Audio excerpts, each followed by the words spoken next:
Hi. In the process of getting ready for work, but I read something on Facebook today that kind of hit home. So as I get finished getting ready to go to my long work day, I thought I'd talk about it. But first, let me turn off this music before I get copyrighted.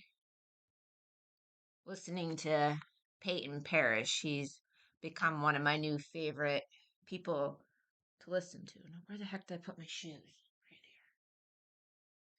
here. Well, I'm just gonna pull it up from Facebook because how I worded it was pretty deep, and that's exactly how I want to word it on here. But let me find it first. Okay. Yeah, stupid pop-ups. Okay. It says, even though there are days I wish I could change some things that happened in the past, there's a reason the rear view mirror is so small and the windshield is so big. Where you're headed is much more important than what you left behind. Okay, for those of you who don't know me, I suffer from anxiety. It's general anxiety. I worry about literally everything. I stress out about things that don't even make any sense to stress about. Like I have a fear of the unknown. I don't, it's weird. But lately, I started. Most of you on my channel know that I have started a new job recently. I'm not going to say where I work because that's for my privacy only. But I do work at a hospital in the food service area. I'm not going to say which one. Like I said, that's for my privacy only. But it's just really interesting how what you have to put, you have to put on a professional shell when you're at work, and nobody really knows the real you unless you're willing to take the first step and talk about it. But I have such a strong work ethic that they all seem to think that I'm like Miss Perfectionist. I don't have no flaws. I never get into trouble, or and some of that can be said about some of my family members as well, and that would be so far from the truth of it. I too have my skeletons in my closet. I too have my faults, and I have made my believe me, I have made my share of mistakes, and some of these mistakes I have to live on for the rest of my life and regret, because there's nothing I can do to change their course. The course for them is now set and is permanent. And days I feel so ashamed of that. Like, I technically have a total of 4 children, technically. And 3 out of the 4 do not live with me. And I'm not going to go and discuss why, because nothing I say is going to make you understand the reasons that I had to do what I have had to do. Okay, not being, and it's really hard to admit that, okay, Nick, my oldest one, I chose to have him remain with his father because it was the better situation at the time, because I didn't have a job at the time. I did not have a stable living environment. His father did at that time. So that's why Nick stayed with his father. And it was the best decision for him. It's not always about being with the mother, it's about what's the best for the child. But then eventually, I'm not going to discuss what happened, but eventually things took a turn, and it ended up not being the most suitable place for him. And that is something that I'm never going to be able to live with for the rest of my life. And my other 3, I got pregnant while on birth control at a very vulnerable time in my life. And again, I was not mentally stable or financially stable to be able to take care of children. And I was on birth control for many years, and doing everything I needed to do to be safe, and still got pregnant. So the best solution at the time was to give them to families that could take care of them. I don't believe in abortion. I mean, it's every woman's own opinion to do what they want with their body. I'm full for that, but from my personal opinion on that, I don't feel it's fair to punish the life because it's not their fault that they're in the womb, that they're there. It, that's just how I feel about it. So I thought it was best to give them to loving families that would take care of them and the best. I mean, I do have some knowledge of some of my children, not where they're at and how they're doing. And it's hard. It's hard every day on me. And I've been homeless, I've been jobless, you know, I have been through so many challenges. What, and it's hard for everybody, hard challenges. But the hard part about it all was figuring out how to keep going with those mistakes.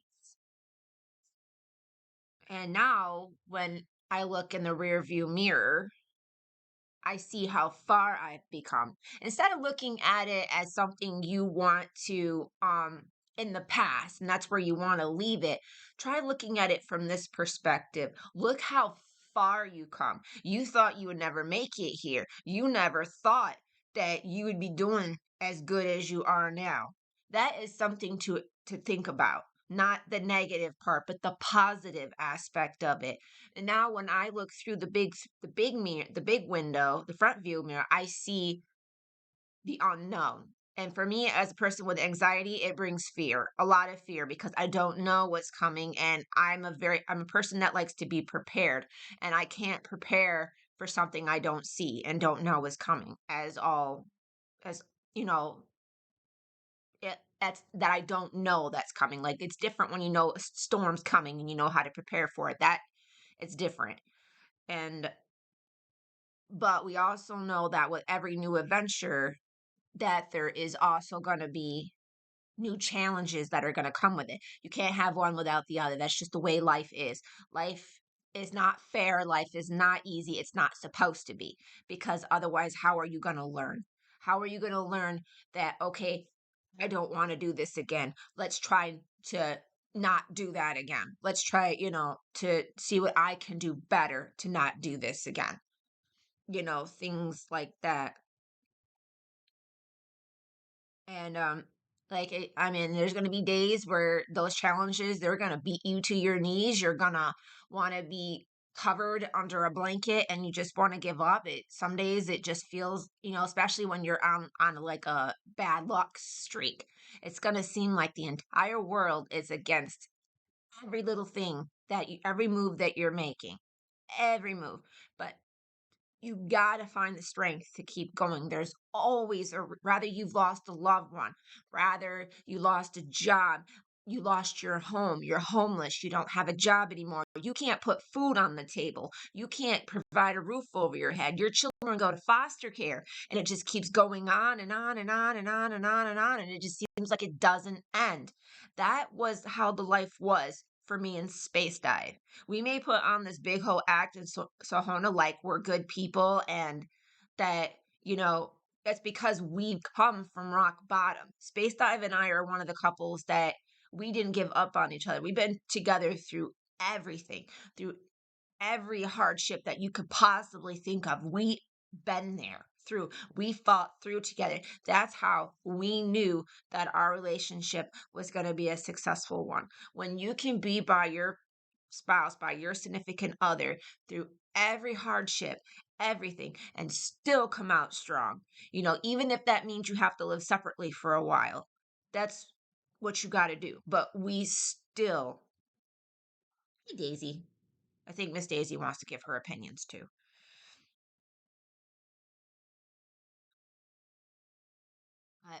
You just need to keep driving. Just keep driving. Eventually the storms do pass, but it takes time. It takes time. It's not something that's just going to happen overnight.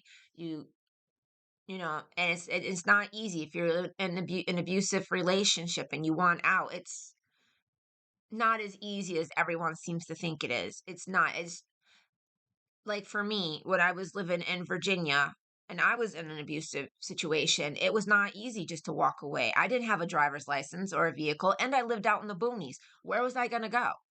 And how was I going to get there? I didn't have a good enough job to afford a cab fare. My closest living relative was in Richmond, which obviously, if I played my cards right and I was a little smarter, I probably could have called her, and she probably definitely would have came and got me. But that's the shoulda, coulda, wouldas. That's the learning part of the mistakes. But the sun will shine again, and when it does, you're gonna feel exhilarated, like I did that. Now I have a beautiful home. My husband and I have good jobs. We have a little boy with us that is growing, is growing. He is just so wonderful to watch one of our own growing and getting smarter and learning the ways of the world. But now that we have these experiences, it provides better shelter for Alex because we can prepare him. Right now, it's a little different because he's autistic. I mean, yes, he's going on 10 years old, but mentally, he's like still in the 6 and 7, and he doesn't have an easy time comprehending information. So we're waiting for him to get a little older. And so now, while he's young, we are trying to explain to him that every decision you make is going to have a pro and a con. There's something positive is going to come out of it, and there's going to be something negative that comes out of it. That's just the way life works. It's just you have to figure it out. And that's the hard part because life doesn't come with a manual and it does not come with instructions. It doesn't say how to do this and to do that. And when people tell you that you need to raise your kids by the book, right? You need to make sure that they're doing this by this, by this, by this, by this. That's so stupid because every kid will pop on will on their own time. They will be ready to do those things when they're ready. You cannot force them. I mean, this whole thing that society has to be done by the book is dumb. There's just there's no instructions. There's no instructions to tell you how to grieve when you lose a loved one. There isn't. There's no instructions to tell you what to do when you lose a job, you lose your home, and you're like homeless. Yes, there's programs and places out there that will help you, but they too have their rules and things that you have to be able to do in order to get into those programs. So it's not as easy. And even if your other significant other is abusive and you put a restraining order on, that's no guarantee that they're even going to listen to that restraining order. It's not as easy as everyone makes it out to be. But we all just do our best and we keep going. I mean, don't judge somebody. You don't know what they've been through. Yeah, they be putting on this tough shell because they need to. This is what they need to do to move on.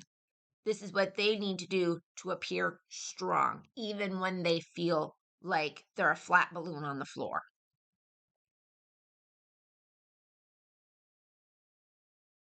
All of us have our own skeletons and our own way of dealing with issues. But giving up is not a solution. It's a tragedy. Doing all this talking, I forgot. I need to get rid of the kitty fur on my sweatshirt. Even though Miss Daisy is right next to me, just to put it back. Like I said, I work at a restaurant, sort of. Not really a restaurant, it's just a cafeteria where we provide food for the employees of the hospital and the visitors or anybody that comes for a test or anything. And I really don't like to shed my kitty fur in the kitchen.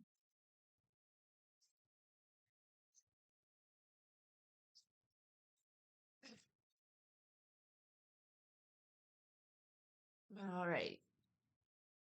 I need to go. And like I said, just keep driving. You'll see that sun soon enough. Much love.